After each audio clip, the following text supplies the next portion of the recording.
Hi everyone, मैं हूं अजीत कुमार सिंह और आप देख रहे हैं जियोलॉजी कॉन्सेप्ट्स।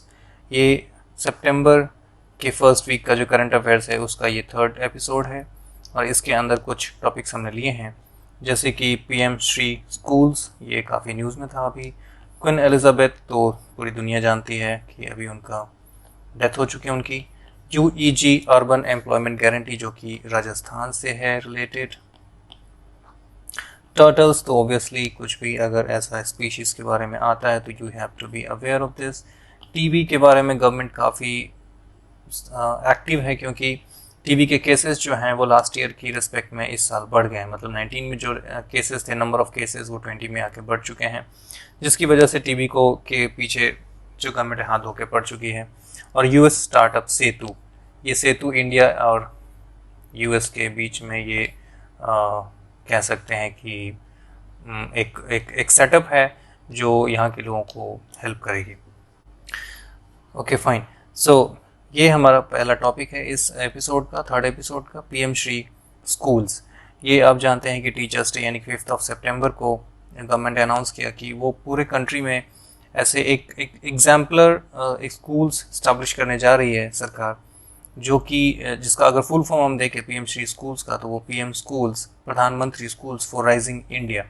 इसके अंदर बेसिकली ये एक आप कह सकते हैं एक्सपेरिमेंट है, एक एक्सपेरिमेंट जिसके अंदर नेशनल एजुकेशन पॉलिसी जो अभी आई है नई, उसको ये लोग इम्प्लीमेंट करेंगे और उसको जो जैसा सरकार चाहती है कि नई इंडिया के लिए, यानी कि आप जानते हैं कि अमृतकाल जो इंडिया का चल रहा है अभी, उसके अंदर इंडिया जो है कॉलोनियल माइंडसेट से बाहर निकलना चाहती है और जॉब ओरिएंटेड एजुकेशन होनी चाहिए, और जिसको रिसर्च में जाना है वो रिसर्च की तरफ जाए, ठीक है ना, ऐसा बनाना चाहते हैं।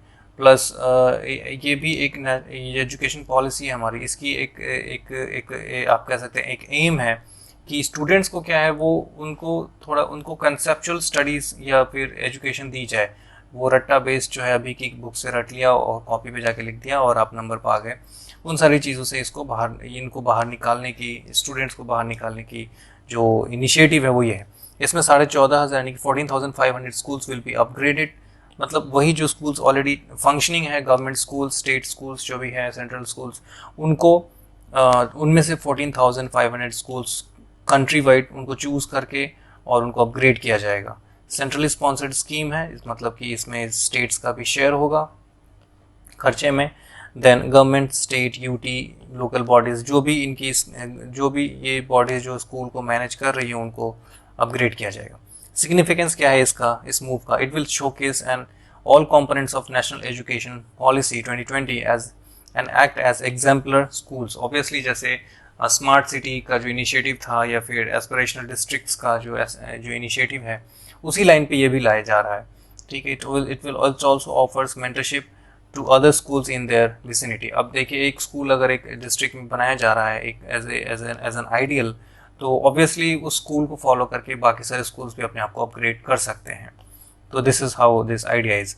The aim of these schools will not only be qualitative teaching, learning and cognitive development, but also creating holistic and well-rounded individuals equipped with 21st century skills. अब अगर हम 21st century की बात देखें, थोड़ा सा मैं यहाँ पे एम्फसाइज करने की कोशिश करूँगा कि पहले की जो हमारी जो लेबर फोर्स थी वो क्या थी, मेनली मैनुअल वर्क थी, ठीक है ना। मतलब आपको मशीन को असिस्ट करना है, मशीन काम करेगी, आपको सिर्फ असिस्ट करना है, या फिर कहीं कहीं पे थोड़ा आपकी लेबर भी लगती थी। पर अभी जो AI, because of AI, artificial intelligence, बहुत सारी मशीन्स ऑलरेडी स्मार्ट है, वो अपना काम खुद ही कर सकती है, बहुत सारा काम कर सकती है और ह्यूमन इंटरफेरेंस की ज़रूरत बहुत कम पड़ेगी। ऐसे केस में जो है लेबर फोर्स जो बिल्कुल ही लेमैन है, उनको रिप्लेस करना is very easy for a machine. वो उनको आसानी से रिप्लेस कर देंगे। तो जो जॉब की जो रिक्वायरमेंट है वो ये होगी कि जो बंदा उस मशीन को या तो ऑपरेट कर पाए प्रॉपर्ली, या फिर उसकी रिपेयर में, या फिर उसके इस्टेब्लिशमेंट में, या फिर कुछ ऐसी चीज़ें होंगी जिसके अंदर जो है जो एबिलिटीज़ होंगी, जो रिक्वायरमेंट होंगी, टेक्निकल नॉलेज होंगी, वो वेरी हाई होंगी। अगर आपको एम्प्लॉयबल होना है नेक्स्ट 20 ईयर्स में, तो the requirement of the market will be very high from for a labour और for anyone who is looking for a job, right. तो ये सारी चीज़ें, तो उसको यानी कि 21st सेंचुरी को, यानी कि आने वाले 10-20 ईयर्स में जो हमारी लेबर फोर्स होगी उसको एजुकेट करना है ना, जो नेक्स्ट जनरेशन है उसको प्रॉपरली एजुकेट करना, ताकि हम अभी जो रिसेंट मैंने अपने प्रीवियस वीडियोस में भी ये मेंशन किया था कि India is going to become the most populous country by 2023, यानी कि नेक्स्ट ईयर, ठीक है ना। और इस केस में अगर हमारी जो वर्क फोर्स है वो अगर प्रॉपरली एजुकेटेड नहीं है, स्किल्ड नहीं है, तो फिर इस डेमोग्राफी का हमें क्या फ़ायदा, ये तो फिर एक लाइबिलिटी बन के रह जाएगी। तो ये सारी चीज़ें इज़ वेरी इंपॉर्टेंट कि हम अपने लोगों को, हम अपने पॉपुलेशन को एजुकेट करें, उनको स्किल दें, ताकि वो इन इंडिया और आउटसाइड इंडिया जाके अच्छा काम कर सकें, ठीक है। तो दीज आर द हाइलाइट्स। उसके बाद उसके अंदर water conservation, water recycling, energy efficient infrastructure and integration, organic lifestyle in curriculum, ये सारी भी चीज़ें भी उसके अंदर इंक्लूड की जाएंगी। स्पोर्ट्स और आर्ट, ये सारी चीज़ें उसके अंदर जो स्कूल बनाई जा रही है उसके अंदर ये सारी चीज़ें होंगी। These were the highlights. तो इसके हाईलाइट्स पहले तो क्या है कि टीचर्स डे पे इसको ये स्कीम को अनाउंस किया गया है, और ये एक एस्पिरेशनल स्कूल्स की तरह होंगी, जैसे एस्पिरेशनल डिस्ट्रिक्ट्स हैं हमारे पास। उसके बाद 14,500 स्कूल्स इसमें अपग्रेड किए जाएंगे, सेंट्रल स्पॉन्सर्ड स्कीम है, और सिग्निफिकेंस तो आप देख ही चुके हैं। इसमें फुल जो नेशनल एजुकेशन पॉलिसीज़ की जो भी उसके अंदर जो प्रोविजंस है वो सारे इम्प्लीमेंट किए जाएंगे यहाँ पे। उसके बाद हम नेक्स्ट चीज़ देखते हैं, हम आते हैं क्वीन एलिजाबेथ पे। अभी जस्ट ब्रिटेन की लॉन्गेस्ट रीनिंग, मतलब ब्रिटेन में सबसे ज़्यादा लंबे टाइम तक राज करने वाली जो क्वीन है, वो जो कोई भी मोनार्क है, वो क्वीन एलिजाबेथ 2 हो गई है, क्योंकि इन्होंने 70 साल तक इन्होंने रूल किया है, और 96 की एज पे इनकी डेथ हुई है। अब देखिए इनके पास इतनी सारी फैसिलिटीज़ थी, इतने सारे ऐशो आराम, फिर भी 96 यानी 100 क्रॉस नहीं कर पाई, सेंचुरी क्रॉस नहीं कर पाई। और हमारे गांव में कई सारे ऐसे लोग मिल जाएंगे आपको जो 100 ईजिली क्रॉस कर लेते हैं। तो आप यहाँ से समझ सकते हैं कि लेंथ ऑफ लाइफ जो है वो कभी कभी आपकी जो जो कह सकते हैं जो फैसिलिटीज़ हैं या फिर जो भी रिसोर्सेज आपके पास अवेलेबल है उससे डायरेक्टली मैच नहीं करती, ठीक है। इनके जो एल्डेस्ट सन है चार्ल्स, जो प्रिंस ऑफ वेल्स हैं, वो अपने किंग बन जाएंगे, उनका नाम होगा किंग चार्ल्स 3, ठीक है। और ये ब्रिटेन में कॉन्स्टिट्यूशनल मोनार्की है। अब कॉन्स्टिट्यूशनल मोनार्की पे हम कुछ बात करेंगे, तो यहाँ पे यही एक एक्चुअली डिस्कस करने वाली मैटर है। तो कॉन्स्टिट्यूशनल मोनार्की का मतलब होता है कि वहाँ पे कॉन्स्टिट्यूशन भी है और मोनार्की भी है, दोनों चीज़ें हैं। तो ये आया कैसे और कैसे कैसे क्या हुआ? एक्चुअली पहले तो आप समझते हैं कि मिडिवल टाइम में किंग्स रूल करते थे, है ना।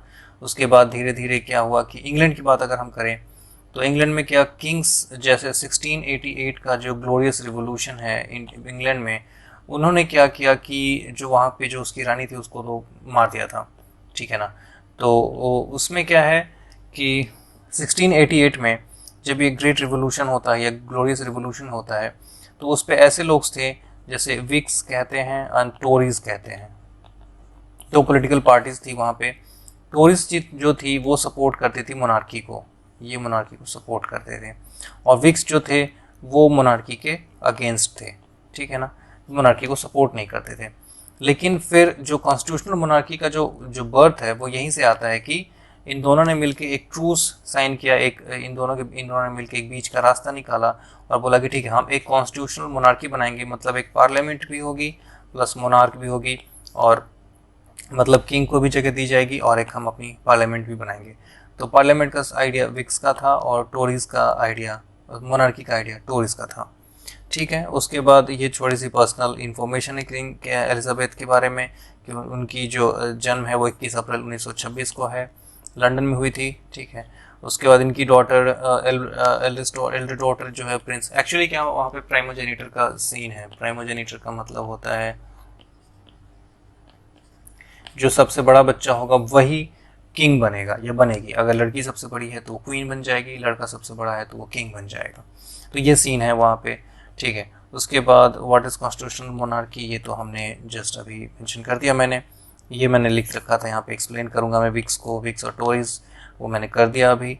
उसके बाद जैसे अगर हम इंडिया के केस में देखें तो इंडिया में क्या है, इंडिया इज़ अ रिपब्लिक, ठीक है ना। रिपब्लिक का मतलब ये होता है कि इंडिया में जो हेड ऑफ द स्टेट है, जो हाईएस्ट सीट है, जो पोस्ट है, हाईएस्ट पोस्ट जो है वो किसी हेरिडिटरी पे डिपेंड नहीं करेगी, मतलब कोई भी वहाँ पे पहुँच सकता है। ऐसा नहीं कि किंग का बेटा ही किंग वहाँ किंग बनेगा, जैसे कि ब्रिटेन में है, ठीक है, वहाँ पे कोई भी नॉर्मल इंसान जो है, कॉमन मैन तो बन नहीं सकता किंग या क्वीन। तो ये जो है वो लीनिएज पे डिपेंड करती है, वो तो इंडिया में एक्सेप्टेबल नहीं है, क्योंकि इंडिया में जो प्रेसिडेंट का पोस्ट है वो कम्स थ्रू इलेक्शन, है ना, इनडायरेक्ट इलेक्शन है पर इलेक्शन से ही आते हैं। तो अब वहाँ पे कोई भी पहुँच सकता है, SC हो ST हो। अभी जैसे देखा कि हमारे जो करंट प्राइम मिनिस्टर प्रेसिडेंट हैं, प्रेसिडेंट मुर्मू, उन्होंने वो एक ST हैं, ठीक है ना, ट्राइब हैं, और वो संथाल से आती है, संथाल ट्राइब से। तो आप समझ सकते हैं कि एक इंडिया एक ऐसी डाइवर्स और इतनी इंक्लूसिव कंट्री है, नेशन है, जिसके अंदर जो जो हाईएस्ट पोस्ट है कंट्री की, वो एक ट्राइब के पास है, शेड्यूल ट्राइब की महिला के पास है। तो we all should be proud of this, ठीक है। और भी कॉन्स्टिट्यूशनल मोनार्की है वर्ल्ड में, जैसे बेल्जियम है, कंबोडिया है, जॉर्डन है, नीदरलैंड है, नॉर्वे है, स्पेन है, स्वीडन है, थाईलैंड है। ये सारे और भी कॉन्स्टिट्यूशनल मोनार्कीज हैं वर्ल्ड में, ठीक है। उसके बाद कुछ पावर्स हैं मोनार्की जो कि ज़्यादा इम्पोर्टेंट नहीं है, जस्ट रबर स्टैम्प की तरह ही है, ठीक है, क्योंकि अभी तक 1707 से अभी तक, मतलब अभी तक में last time a bill was denied by the royal assent was 1707 by Queen Anne. मतलब अभी तक की हिस्ट्री में कोई भी क्वीन या किंग जो पार्लियामेंट में जो बिल पास करके उन्होंने दिया है उनको साइन करने के लिए, वो 1707 में सिर्फ एक सिर्फ एक बार ही डिनाई किया था क्वीन एनी ने। मतलब कि जो भी पार्लियामेंट का डिसीजन होगा वो ऑब्वियसली क्वीन को मानना पड़ता है या किंग को, ये यहाँ से पता चल रहा है। उसके बाद कॉमनवेल्थ, आप समझ ही रहे हैं कि क्वीन जो है वो सिर्फ इंग्लैंड की ही क्वीन नहीं है, वो कॉमनवेल्थ में जो 56 कंट्रीज़ हैं उनकी भी क्वीन है, ठीक है। तो इस तरीके से आप समझ सकते हैं।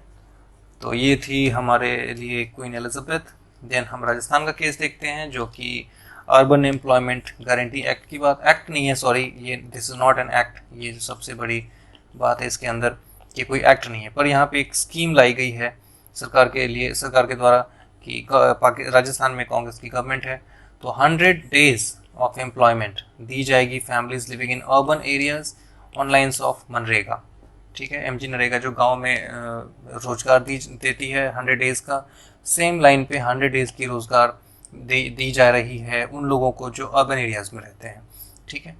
तो इसमें कौन कौन से सेक्टर्स में वो काम करेंगे बंदे जो हायर किए जाएंगे, एनवायरनमेंट कंजर्वेशन के लिए या वाटर कंजर्वेशन, क्लीनलीनेस, सैनिटेशन, उसके बाद स्टॉपिंग डिफेसमेंट ऑफ प्रॉपर्टी, अगर कोई प्रॉपर्टी बर्बाद हो रही है तो उसको प्रिजर्व किया जाएगा, सर्विस रिलेटेड वर्क्स, कोई सर्विस का काम है सर तो वो भी करा जाएगा, convergence work and heritage conservation. तो ये सारे एरियाज़ है जहाँ पे उन लोगों को एम्प्लॉय किया जाएगा। दैन की हाईलाइट्स जो हैं इनके, वो 18 to 60 ईयर्स ऑफ एज के जो लोग हैं, नॉट बच्चे, या 18 से 60 साल के जो लोग हैं वो उस स्कीम में काम कर सकते हैं। विद इन 15 डेज उनको पेमेंट दी जाएगी बैंक अकाउंट में, तो कोई इन हैंड कैश पेमेंट नहीं होगी। नीड क्या है, why this scheme in Rajasthan? तो सबसे पहले तो ये कि अर्बन अनएम्प्लॉयमेंट जो है वो 7% है, पर रूरल एम्प्लॉयमेंट जो है वो ओनली 4% है। तो इससे पता चलता है कि अर्बन एरिया में अनएम्प्लॉयमेंट बहुत ज़्यादा है, ऑलमोस्ट डबल है रूरल एरिया के, तो वो एक नीड है। ग्रोइंग डिस्ट्रेस, क्योंकि अर्बन एरियाज़ में जो है आप समझ सकते हैं कि लिविंग कॉस्ट जो है वो काफ़ी हाई होता है, तो उसकी वजह से लो वेज अर्बन एरियाज़ में, क्योंकि बिकॉज ऑफ हाई मतलब लेबर जाता है, सपोज वर्कर्स जाता है, तो ऑब्वियसली उससे वेज कम हो जाएगी। Poor quality informal work in Indian towns and cities, इसकी वजह से राइजिंग अर्बन पॉपुलेशन, इन सब की वजह से वहाँ पे लोगों के पास एक सस्टेनेबल या फिर एक सस्टेनेबल कह सकते हैं अगर फॉर्म ऑफ लाइवलीहुड है तो इट्स गुड फॉर देम। कुछ चैलेंजेस हैं, जैसे कि ये इसकी कोई लीगल बैकिंग नहीं है, जैसे मनरेगा इज़ एन एक्ट, है ना, इसको पार्लियामेंट ने पास किया है तो इसको मना नहीं कर सकते, पर वो ये जो स्कीम है सरकार का मन हुआ तो लाइए कल को हटा सकती है, so there is no problem. तो that's why there is a challenge कि वो उसको आसानी से रिमूव किया जा सकता है, रिपील या स्टॉप किया जा सकता है। Limited role of urban local bodies due to lack of financial and human capacity, क्योंकि अर्बन लोकल बॉडीज़ के बाद पैसे की कमी होती है तो फिर वो लोगों को कैसे एम्प्लॉय कर पाएंगे, that's an issue. Lack of social security due to dominance of informal employment. आप ये भी जानते हैं कि इनफॉर्मल एम्प्लॉयमेंट की वजह से सोशल जो सिक्योरिटी होती है वो उनके पास नहीं होती है, जैसे पेड लीव हो गई हो या मैटरनिटी बेनिफिट हो, ये सारी चीज़ें इनफॉर्मल एम्प्लॉयज़ को नहीं मिलती हैं। सो इन सब चीज़ों की वजह से ये अगर एक चैलेंज बन जाएगा इन लोगों के लिए। ठीक है, नेक्स्ट अगर हम टॉपिक पे जाएं तो ये एक स्पीशीज़ है टर्टल की, ये कुछ ऐसा दिखता है। अगर हम देखें तो रेड ईयर्ड, क्योंकि इसके कान के ऊपर लाल रंग का ये एक मार्क है, इसलिए इसको रेड ईयर्ड कहते हैं। ठीक है, और ये एक इन्वेजिव स्पीशीज़ है, invasive and non native. Invasive है तो मतलब ये नॉन नेटिव ही है, बाहर से ही आया है। ठीक है, और इसके दिक्कत क्या है, इसकी वजह से अगर ये बंदा आ जाता है हमारी इन्वायरमेंट में तो इससे प्रॉब्लम क्या होगी। द प्रॉब्लम इज़ कि जो आया है ये इसकी साइज़ बहुत बड़ी होती है। ठीक है, और ये बहुत जल्दी वो करते हैं, क्या कह सकते हैं, बच्चे करते हैं बहुत तेज़। ठीक है, तो इसकी वजह से ये दूसरे जो स्पीशीज़ हैं मेंढक के, उनको ये ख़त्म कर देंगे, क्योंकि उनके लिए फिर वो सोर्स ऑफ लाइवलीहुड तो नहीं कर सकते, सोर्स ऑफ फूड उनके पास नहीं बचेगा, तो फिर उनके लिए दिक्कत हो जाएगी। नेक्स्ट थिंग इज़ कि ये अगर सपोज एक्चुअली क्या है कि ये इतनी ज़्यादा अवेलेबल होते हैं ईजिली, तो इनको क्या करते हैं कि लोग पेट बना लेते हैं अपने घरों में, पर इनकी ग्रोथ जो है बहुत फास्ट होती है और ये इनका साइज़ बहुत ही बड़ा हो जाता है। तो अब सपोज़ घर में अगर किसी ने ले रखा है एज ए पेट, तो फिर वो क्या करेंगे, जब इनकी साइज़ बड़ी हो जाएगी तो ये उसको ये ऐसे पेट निकाल करके और क्या करेंगे, शहर के किसी तालाब में या फिर कहीं पर भी छोड़ देंगे। और वो जिस तालाब में जाएंगे फिर वहाँ के लोग वहाँ के दूसरे मेंढक के लिए लाइफ बर्बाद कर देंगे, उनके लिए प्रॉब्लम हो जाएगी, इसलिए ये एक कंसर्न है। ठीक है, बस यही एक रीज़न है, और यही सारी इसकी जो जो क्रक्स है वो यही है जो मैंने अभी बताया आपको। नेक्स्ट आते हैं हम टीबी के ऊपर। ये मैंने पहले ही बता दिया कि गवर्नमेंट का ये एम है कि 2025 तक टीबी देश में ख़त्म हो जानी चाहिए। अब उसके ऊपर जो न्यूज़ ये है कि बी पाल एक नया एक मेडिसिन है, एक मिक्स ऑफ मेडिसिन है एक्चुअली, ऑल ओरल। ये एक मेडिसिन 3 ड्रग रेजिमेंट, मतलब 3 डोज होंगे टाइप। तो उसमें क्या है कि इन्होंने एक बी पाल 6 मंथ का एक डोज है जिसमें सारी ओरल मेडिसिन दी जाएगी, 3 जो दवाइयाँ हैं उनको मिला करके दी जा रही हैं। अब टीबी के साथ दिक्कत क्या है कि लोगों को सपोज टीबी हो जाती है तो वो फिर जैसे सपोज उन्होंने दवाई लेना स्टार्ट किया और फिर वो बीच में रुक जाएंगे, फिर वो ड्रग रेसिस्टेंट हो जाता है, क्योंकि जब आप बीच में रुक गए और फिर दोबारा आप स्टार्ट करेंगे तो जो नेक्स्ट टाइम की जो ड्रग होगी वो पहले वाली ड्रग से स्ट्रांग होनी चाहिए, तभी जो बैक्टीरिया है आपके अंदर, टीबी ऑब्वियसली ट्यूबरकुलोसिस जो बैक्टीरिया होती है वो उस ड्रग के लिए तो यूज टू हो गई है जो पहले थी, और वो मरा भी नहीं है। तो वो कहते हैं कि अधमरा सांप ज़्यादा खतरनाक होता है, वैसे ही अधमरा बैक्टीरिया ज़्यादा खतरनाक होता है। तो जो नेक्स्ट जो डोज होगी दवाई की, ड्रग की, that has to be stronger than the previous one, है ना। तो इस केस में ड्रग रेसिस्टेंट बढ़ते जाता है उस बैक्टीरिया का, और नेक्स्ट टाइम आपको और भी स्ट्रॉन्गर दवाई की ज़रूरत पड़ेगी। और जो नेक्स्ट और भी एक चीज़ है कि ये बैक्टीरिया जो है आपको अंदर से काफ़ी कमज़ोर करती है, तो आपको फूड जो है, आपके फूड इनटेक जो है, that has to be very strong, मतलब काफ़ी न्यूट्रिशियस होनी चाहिए। ठीक है, तो इन सब चीज़ों की वजह से जो गरीब आदमी है बेचारा, उसी को तो टीबी होती है, क्योंकि ये सैनिटेशन से रिलेटेड भी एक प्रॉब्लम है, एक डिजीज़ है कि अगर आप ऐसे लोगों के साथ रहते हैं जो ऑलरेडी टीबी इन्फेक्टेड है, फिर उसके साथ आप अगर रहेंगे तो फिर आपको भी टीबी हो जाएगी। तो इन सब चीज़ों से बचने के लिए एक ये दवाई लाई गई है जो कि 6 मंथ के कोर्स होगी, बी पाल उसका नाम है, और ये 3 ड्रग जो मिक्स है उसका एक मिक्स बनाया जाएगा। ठीक है, तो इसकी जो सक्सेस रेट है वो 90% है। टीबी अलायंस एक नॉन प्रॉफिट ऑर्गेनाइजेशन है जो कि इसके ऊपर काम कर रही है। और हाँ, अब आगे जो नेक्स्ट चीज़ है वो types of drug resistant TB. तो इसमें बहुत सारे टाइप्स है, 5 टाइप मैंने हाईलाइट किए हैं। मोनो रेसिस्टेंट, जिसके अंदर किसी एक दवाई के लिए रेसिस्टेंट हो जाए वो बैक्टीरिया। पॉली रेसिस्टेंट, जिसके अंदर एक से ज़्यादा दवाइयों के लिए वो बैक्टीरिया रेसिस्टेंट हो जाए। Multi drug resistant, resistant to at least both isoniazid and ये एक्चुअली मेडिसिन हैं, जो मेडिसिन हम लेते हैं टीबी के अंदर, उसके लिए अगर इन दोनों से में से किसी एक से भी अगर वो रेसिस्टेंट हो जाए तो उसको मल्टी ड्रग रेसिस्टेंट कहते हैं। Same way extensive drug resistant है एंड रिफैम्पिसिन रेसिस्टेंस है।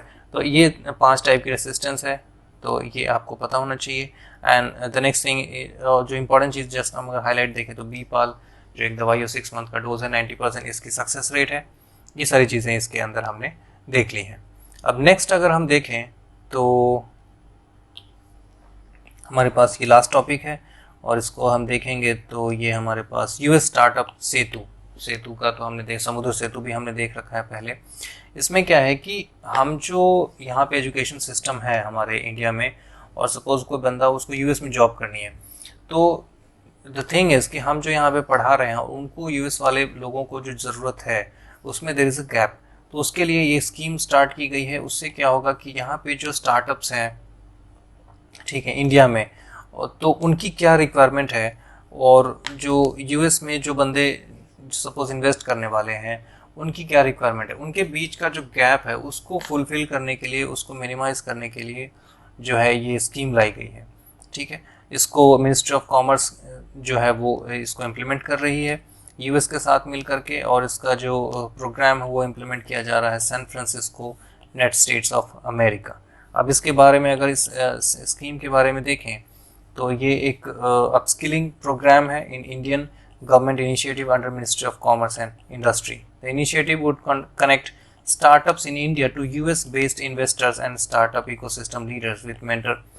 Obviously जो US के लोग इन्वेस्ट करना चाहते हैं वो इंडिया के जो स्टार्टअप है उनके साथ उनकी जो सिंक्रोनाइजेशन वो प्रॉपर हो, उसके लिए ये काम किया जा रहा है। अब सीन क्या है कि बहुत सारे ऐसे स्टार्टअप्स होते हैं वो थोड़े ही दिन में फिर फ्लॉप हो जाते हैं, क्योंकि उनको सही तरीके से या तो गाइडेंस नहीं मिल पाती, मेंटरशिप नहीं मिल पाती, फंड नहीं मिल पाती है। उन सब से बचने के लिए इंडिया ने ये स्कीम लाई है, ये एक इनिशिएटिव है। ठीक है, तो ये सारी चीज़ें हैं। उसके बाद यहाँ पे एक why is this important, because 90% of the startups and more than half of the well funded startups fail in their early days, क्योंकि lack of experience in handling the business is a key issue, क्योंकि उनको idea ही नहीं है। तो उसको mentorship चाहिए, और वो मेंटरशिप यूएस के जो मेंटर्स हैं या फिर इन्वेस्टर्स हैं वो देंगे। कुछ स्टार्टअप्स के बारे में यहाँ पे दिया गया है, लाइक क्या है स्टार्टअप्स। अगर स्टार्टअप के बारे में देखें तो कोई भी कंपनी जो स्टार्ट होती है इनिशियल डेज में, जब तक वो वेल स्टैब्लिश नहीं हो जाए, तो 3 इयर्स के टाइम तक उसको स्टार्टअप कहा जाता है। उसके बाद उसकी इस्टेब्लिशमेंट हो जाती है ऑलमोस्ट, और गवर्नमेंट से जो सपोर्ट मिलने वाला जो होता है वो भी धीरे धीरे कम होकर ख़त्म हो जाती है। तो ये एक स्टार्टअप का एक ब्रॉड सा आइडिया है। इसके साथ ही हमारा ये सीरीज़ जो है फर्स्ट वीक ऑफ सितंबर का जो करंट अफेयर्स ख़त्म होता है, इसके अंदर 3 एपिसोड हमने कवर किए हैं। आप हमें इसके बारे में अपने कमेंट्स ज़रूर बताएं, अपने राय दें, और होपफुली हम नेक्स्ट वीडियो में, not hopefully actually, next video में फिर से मिलते हैं अगले वीक के करंट अफेयर्स के साथ। तब तक के लिए थैंक यू, बाय बाय।